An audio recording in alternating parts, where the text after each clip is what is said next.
بسم اللہ الرحمن الرحیم۔ السلام علیکم ناظرین میرے ہاتھ میں دو ٹافیز ہیں، انہیں ٹافی کہتے ہیں، چھوٹے بچے سویٹس بھی کہتے ہیں، جو دکانوں سے عام دکانوں میں لیتے ہیں۔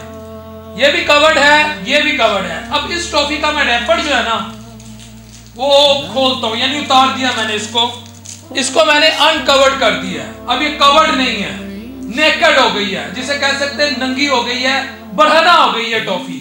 اور یہ جو دوسری ٹافی ہے یہ کورڈ ہے۔ اب یہ جو ٹافی ہے جو کورڈ نہیں ہے، جن کو اللہ تعالیٰ نے عقل عطا کی ہے، جو سوچتے ہیں، سمجھتے ہیں، جو قرآن پاک کی اس آیت پر غور کرتے ہیں کہ غور و فکر کرو، اللہ رب العزت انسان کو کہتا ہے غور و فکر کرو، ان کی نظر میں اب یہ ٹافی جو ہوگی نا یہ کھانے کے قابل نہیں ہے۔ اگر یہ میں یہاں رکھوں گا، یہ میں نے مثال کے طور پہ رکھی ہے، آپ آتے ہیں، آپ کون سی ٹافی اٹھائیں گے؟ الٹیمیٹلی یہ والی۔ یہ بکنگم پیلس میں، برطانیہ کے بکنگم پیلس میں بھی اگر یہ ٹافی نیکڈ پڑی ہوگی، جو عقل رکھتا ہوگا، جو شعور رکھتا ہوگا، جو غیرت رکھتا ہوگا، جو پاکیزگی پہ یقین رکھتا ہوگا، وہ اس ٹافی کو نہیں کھائے گا۔ کیوں؟ اسے پتہ ہے یار اس پر بہت سارے وائرسز اٹیک کر چکے ہوں گے، بہت سارے بیکٹیریاز اٹیک کر چکے ہوں گے، بہت سارے ہوا میں ایسے نہ نظر آنے والے جراثیم جو میں نظر نہیں آتے وہ اس پر اٹیک کر چکے ہوں گے، بہت ساری ایسی بیماریاں جن کی ابھی سائنس کو بھی ABC معلوم نہیں ہوگی وہ اس پہ اٹیک کر چکی ہوں گی، وہ اسے اوائڈ کرے گا۔ چاہے یہ بکنگم پیلس میں موجود ہو، چاہے یہ واشنگٹن ہاؤس میں، پریزیڈنٹ ہاؤس میں موجود ہو، اور یہ اگر ایک جھونپڑی میں بھی پڑی ہوگی، ایک جھونپڑی سے ماں نکل کے کہے گی بیٹا ٹافی کھا لے، اسی اینڈ کر کے کہیں گے ماں جی تاڑی مہربانی اسی ایک کھا لیں گے۔ یہ بات ہوتی ہے اپنے آپ کو کور کرنے کی اور اپنے آپ کو ننگا کرنے کی۔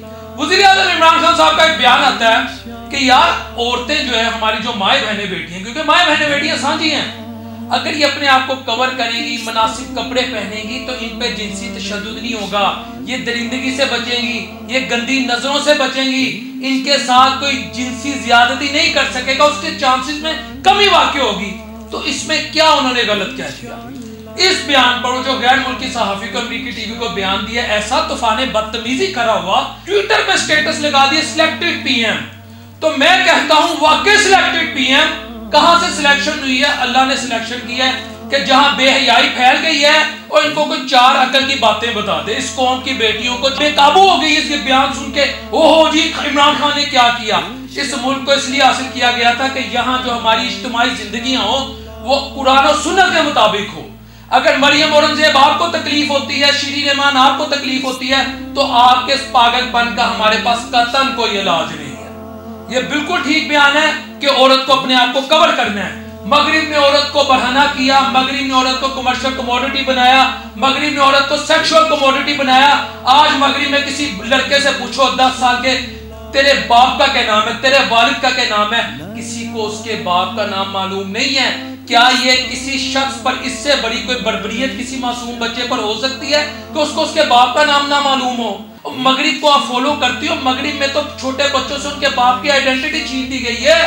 میں یہ بھی بتا دوں، میں عمران خان کی سپورٹ نہیں کر رہا کہ عمران کا حکم ہے تو اس کو لاگو کر دیا جائے، یہ میرے اللہ اور ان کے نبی کا حکم ہے۔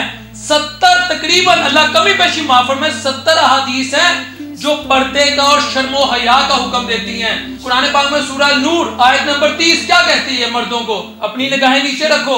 قرآن پاک میں سورہ نور آیت نمبر 31 میں بھی عورتوں کو حکم ہے شرم و حیا کا۔ اچھا ایک اور ٹرینڈ ہے جی، آنکھوں کا پردہ ہونا چاہیے، نیت صاف ہونی چاہیے۔ یا میں ایک شخص کپڑے اتار کے پھرنا شروع کر دے، اب وہ کیا کسی دوسرے کے جذبات کو اشتعال نہیں دے رہا؟ کیا کسی دوسرے کی جو ذہنی پاکیزگی ہے اس میں آلودگی نہیں ڈال رہا؟ وہ بالکل ڈال رہا ہے۔ بھائی آپ کی آزادی، یہ میں لبرلز کو بتا دوں جن کو میں لبرل فاشسٹ کہتا ہوں، آپ کی آزادی اس حد تک ہے جس سے میرے جذبات مشتعل نہ ہوں، جس سے میری پیسفل لائف جو ہے نا اس کے اندر کوئی ہنگامہ نہ برپا ہو جائے۔ کم و بیش 1,24,000 انبیاء کرام اللہ رب العزت نے دنیا میں بھیجے، شرم و حیا کا سب نے درس دیا۔ حضرت عیسیٰ علیہ السلام کی میں آپ کے ساتھ بات شیئر کرتا ہوں، آپ کہا کرتے تھے جو کسی نامحرم کو یعنی کسی فیمیل کو بری نظر سے دیکھنا یہ ایک مہلک بیماری ہے۔ مہلک بیماری کسے کہتے ہیں؟ جان لیوا بیماری۔